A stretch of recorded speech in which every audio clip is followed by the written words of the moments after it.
number 345 of 2025, Uganda vs. Kano, retired Dr. Besigye, Abuukidde and Captain Elisola.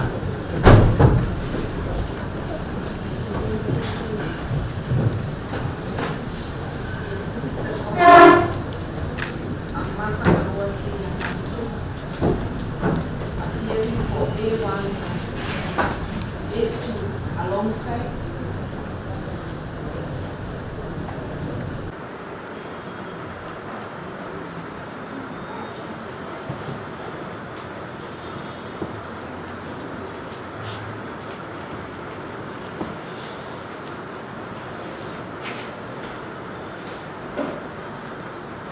since this matter was fixed for a ruling today, Judicial sham. Sure. We are tired. Sure. It's a judicial sham. It's a no. This is a sham. Let me speak. It's a judicial sham. No, I will hit you. It's a judicial sham. It's a judicial sham. We are tired. We are tired. We are tired. Where is justice? Where is justice? Let me talk to him. Where is the justice? Where is the justice?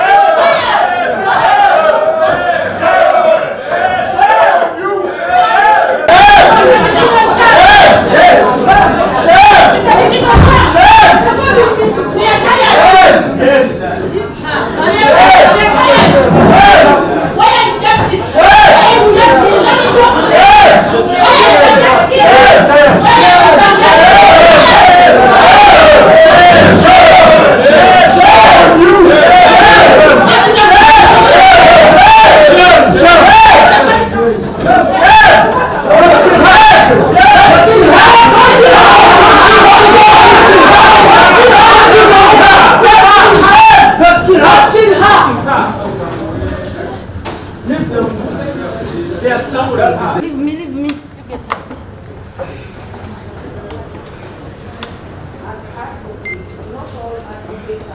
Every time you wasted our time for one whole year. One whole year to journal so much script. Is this a theater? Is this a theater? Is this a theater? Get your script and take it to the theater. This is not a theater. I'll speak.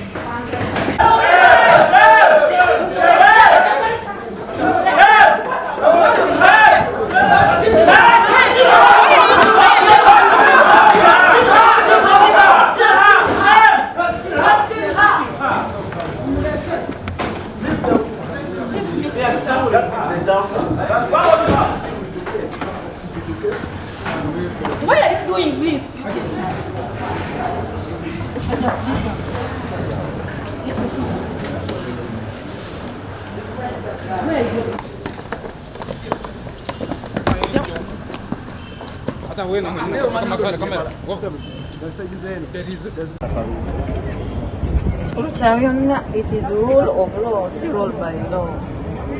Which I'm going to chambers.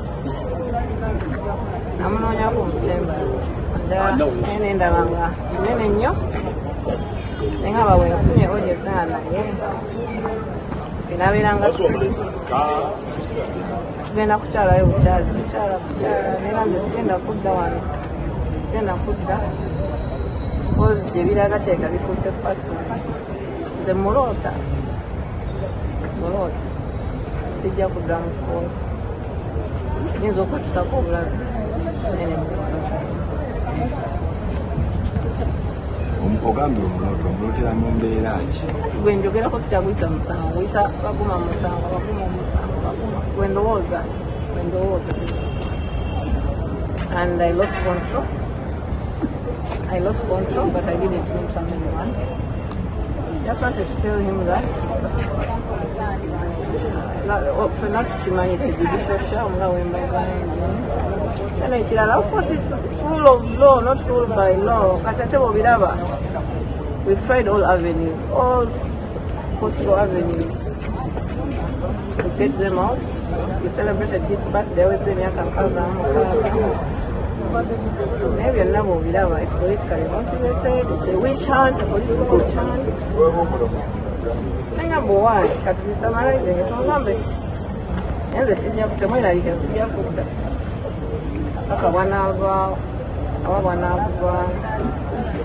that's it.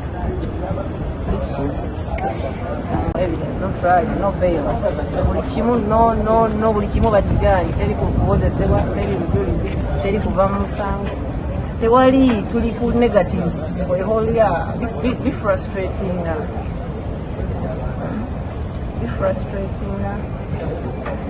Be frustrating like we are no buli kimu kiri no togenda kukozesa tewali bail tewali bikalo buli kimu bitama neera ndisigenda kuta ate tebakututeba era bakutute mu mbeera ki badde sitegeera mazima. I lost it. But okay, ntegeddemu wano awo ansituka nesite mpaka kusipye naye sijja kudda because it's more personal than just a case now. It's not a trial. I feel like it's a personal thing between me and the judge Baguma. Yeah, so to control things okudira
Again, we are dissatisfied with the decision of Justice Baguma regarding our application to have this matter forwarded to the Constitutional Court for reference, because persistently we have told you our clients have no confidence in Justice Baguma. We have persistently told you this, and we don't know why he's insisting on proceed.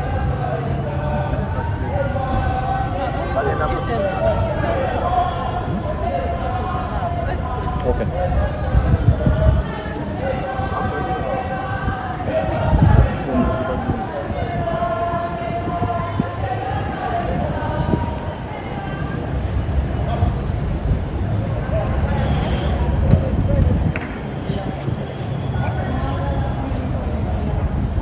Done?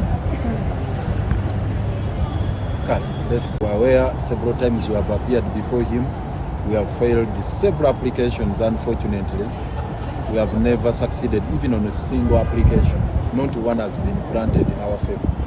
It's so strange. All the applications we have filed before him, including bail, recusal, now a constitutional reference, they have all been thrown out without considering the merits of the same. This last one, we thought he would find the sense in the submissions that we made, because really it touched on the core of the criminal justice system. That is fair hearing. That is the cornerstone of our criminal justice system.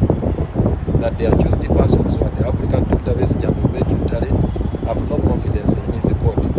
They have no trust that he will dispense justice. And that is the thrust of Article 28 of the Constitution. And the Constitution, our constitutional framework created that latitude, whereby if you are dissatisfied with the judge and you feel like there will be no dispensation of justice, you raise the matter. And if you are not satisfied, you seek for a constitutional reference. Unfortunately, again, he has dismissed the application without any justifiable reason. So we are definitely going to challenge it. We have discussed with Dr. Besigye and Biibino, and we have instructions to challenge the decision made by Justice Baguma today, and we are going to take the necessary steps to pursue that matter elsewhere. I may not be at liberty to disclose the particulars of what we are going to do. All I have to tell you, that decision is going to be challenged at another level. So these are the instructions we have.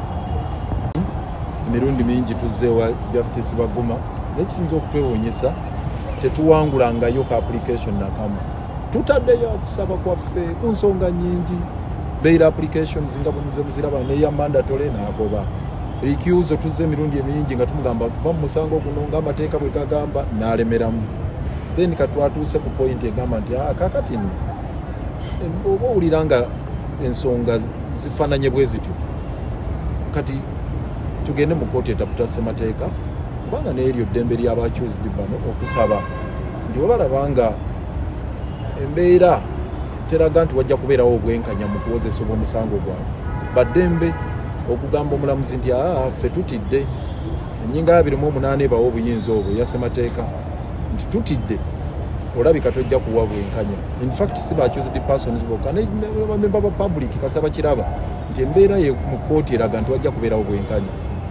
Ate era nga kooti etaputa ssemateeka yateekawo omuwaatu ogwo nti singa omuntu aba tamatidde waddembe okusaba nti ensonga eno kale tugyongereyo mu kooti etaputa ssemateeka yebeera mula. Ekyo nakyo twakimusaba nakyakigaanya. Bakiransi baffe si bamativu n'ensonga eno benyamivu nnyo ku decisions Justice Baguma z'akola, era nga ssemateeka bw'alambika bw'obanga tomatidde n'omulamuzi asooka eno wansi olina eddembe eryeyongerayo wano. Batuwadde instructions okugamba nti Justice Baguma byasazeewo olwaleero tweyongereyo walala tubiwakanya, era tujja babulira emitendera gye tugenda okukwata okuwakanya decision ya Justice Baguma.